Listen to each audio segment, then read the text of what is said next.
коллегамдын сөздөрүнө кошулам. Анткени бул жерден Евразийский экономический, Евразиялык экономикалык комиссия деп чектеп коюп турсуңар. Бул деген, урматтуу баяндамачы, бул деген Евразиялык экономикалык союздун бир эле бутагы болуп калат ата.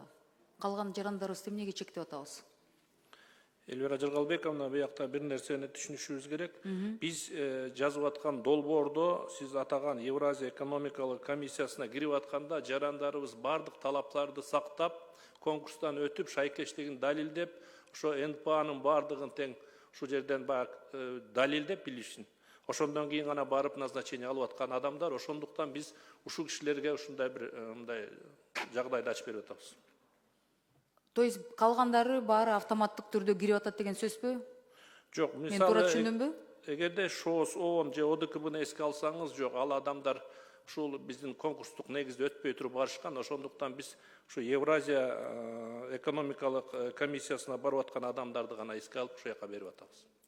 Мен жалпысынан ошондуктан сурадым да, Евразиялык экономикалык союзду бир бутагын эле алып аттык да, калгандары болсо назначенный, избранный бул кандайча болот? Анда кантип сыртка биз өкүлдөрдү кантип жөнөтүп атабыз? Ошонун ыкмасын айтып берсеңиз, мүмкүн биз билбей жатабыз. Ал өзү мамлекеттик органдын ички тартиби, Элвира Жалгалбековна, ошондуктан мына биз бүгүнкү күндө биринчиден ушу аппарат президенттин да тапшырмасы болгон, ошонун негизинде иштеп чыгылды бүгүнкү долбоор. Андан тышкары бүгүнкү күндө мен айткан тартипте барган адамдар, ошондуктан квотасы боюнча сизде маалымат бар болсо керек, ушу 37 адам ушундай өтүнүчү болгон, ошон үчүн биз бүгүнкү мыйзам долбоорун киргизип атабыз. Макул, анда менде дагы бир сизге, сиз жетекчи катары сизге бере турган бир суроом бар да. Мыйзамда мамлекеттик жана мамлекеттик жана муниципалдык кызмат боюнча да 28 беренесинде отпуск боюнча да, эгерде биздин жаран сыртка чыгып, мисалы мамлекет тарабынан эл аралык уюмдарга, ошол эле мамлекеттин ортосунда болгон ар кандай уюмдарга өкүл кылып биз жөнөтүп атсак, алардын жубайлары, көбүнчө аялдар жөнүндө сөз болуп атат да, мамлекеттик кызматтан кол жууш керек экен да. Бул деген адамдардын конституциялык укуктары жөнүндө сөз болуп атат да. Ошондо деген кызыктай бир пунктубуз бар экен да. Эгер отпуск предоставляется, кой туруңуз азыр. Без сохранения заработной платы может быть предоставлен по письменному заявлению служащего, а его срок определяется по договоренности с руководителем, дейт да. Ошондо биз жетекчилерди ошол эле ИАЭК, ошол эле эл аралык уюмдарга жөнөткөндө деген аялдардын жанында болгон айымдарды мамлекеттик кызматтан кетиш керексиң, же болбосо жетекчилер менен сүйлөшүп без содержания алам десе, ал жетекчилердин мындай көзүн карап калышат экен да. Көбүнчөсү айымдар жөнүндө сөз болуп атат. Бул жагын өзгөртүү боюнча өз пикириңер кандай? Кандай дейсиздер? Элвира Жалгалбековна, вопрос деликатный экен, ошондуктан мен менен кош агенттиктин юристи келди. Анда Бактыгүл Сыртбаевна жооп берип койсун, төрага. Да, Бактыгүл айым, айтып коюңузчу. Саламатсызбы, Элвира Жалгалбековна.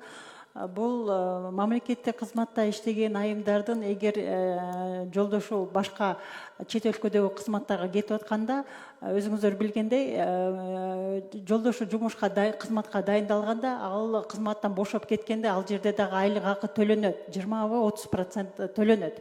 Ошол себептен бул кайра ошол мөөнөтү бүтүп келгенде кайра ишсиз калбаш үчүн пенсиянын стажы жөнүндө сөз кылып атам да мен, аялдар үчүн.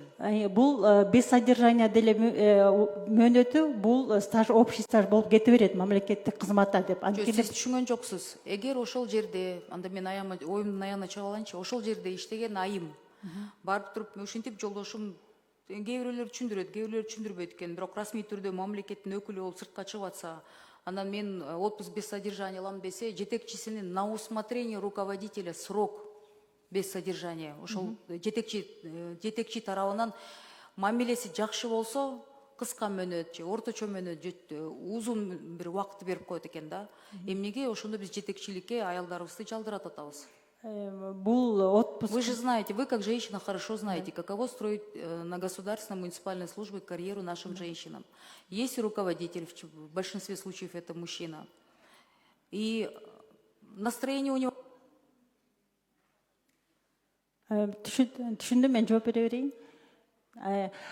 Отпуск без содержания негизи бул мамлекеттик кызмат мыйзамында ошол эле эмгек кодексине ылайык жазылып келген. Мыйзамда өзү жазылган.